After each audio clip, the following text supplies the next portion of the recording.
इस क्वेश्चंस को हम लोग देखते हैं। इस क्वेश्चंस में एक सर्किल है जो एक quadrilateral A B C D के अंदर है और इस सर्किल का सेंटर आपके पास ये ओ है और इस सर्किल का रेडियस आपके पास गिवन है आर जिसका वैल्यू आपको क्या करना है, ये फाइंड आउट करना है। तो रेडियस आर का वैल्यू आपको ये फाइंड आउट करना है और यहाँ पर जो गिवन है वो है A B is equal to 29 centimetre और यहाँ से A D is equal to 23 centimetre और यहाँ से D S is equal to 5 centimetre है। और एक चीज़ और आपको दिया हुआ है, एंगल बी पर 90 डिग्री। तो जब एंगल बी पर 90 डिग्री दिया हुआ है तो आप सर्किल के कॉन्सेप्ट को थोड़ा दिमाग में रखिए और रखते हुए आप ये भी कह सकते हैं कि ये आपका जब 90 डिग्री है और आप जानते हैं कि ये टेंजेंट और ये है रेडियस, तो ये रेडियस जो है टेंजेंट के टेंजेंशियल पॉइंट पर ये 90 डिग्री का एंगल बनाएगा। ये भी आपके पास 90 डिग्री है और यहाँ से ये भी आपके पास क्या है, एक टेंजेंट है। तो यहाँ पर भी एंगल आपके पास ये 90 डिग्री बनेगा।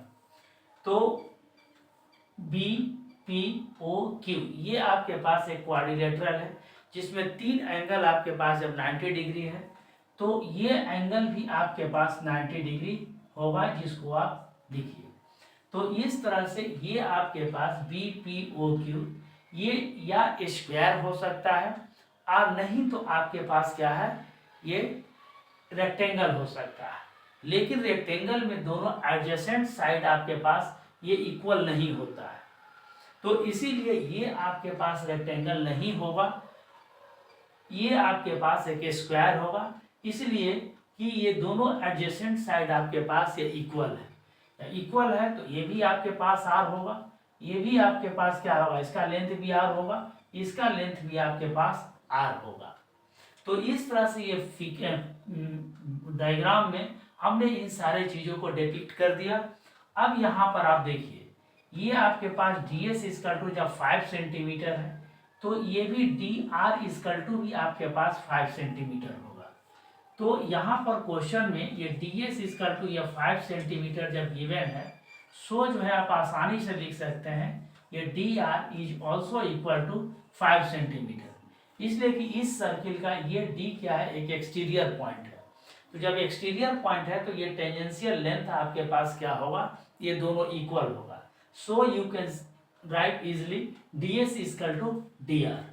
तो जब डी आर इजकल टू जब आपके पास 5 सेंटीमीटर होगा तो यहाँ से ए आर भी आप आसानी से फाइंड आउट कर सकते हैं। तो यहाँ से आपके पास ए आर जो होगा ये 23 डी ए में से आप क्या कीजिए, डी आर को माइनस कर दीजिएगा।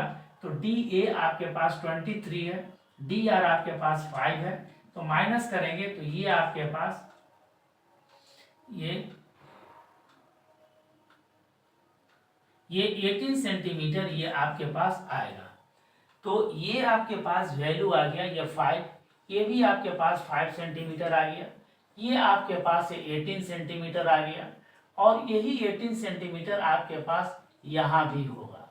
तो ये 18 सेंटीमीटर तो आप लिख सकते हैं यहाँ से ए आर इजकल टू आपके पास क्या होगा, ए क्यूब इजकल टू ये 18 सेंटीमीटर। जब आप ए क्यूब को जब 18 सेंटीमीटर लिखेंगे तो आसानी से आप यहाँ से ये बी क्यूब को आप निकाल सकते हैं जो आर के बराबर है।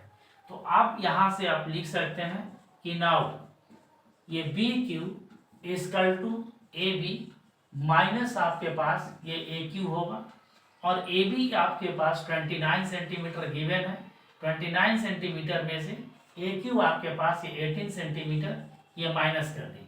तो ये आपके पास आएगा 11 सेंटीमीटर आपके पास वैल्यू आया।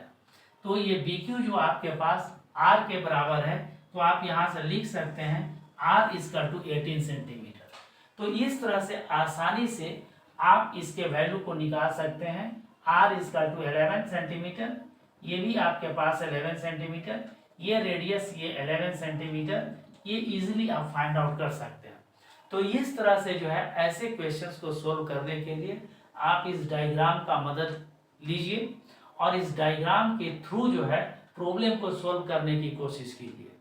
और जो भी आप प्रॉब्लम को सॉल्व करने के समय अप्रोच लेते हैं, जो आपके पास दिमाग में आता है, उसी को आप सिस्टमेटिकली कॉपी पर लिख दीजिए। यही आपके पास क्या है, एक परफेक्ट प्रोसेस है, और इसी प्रोसेस को फॉलो कीजिए। सारा सवाल आप आसानी से बना सकते हैं। Thank you.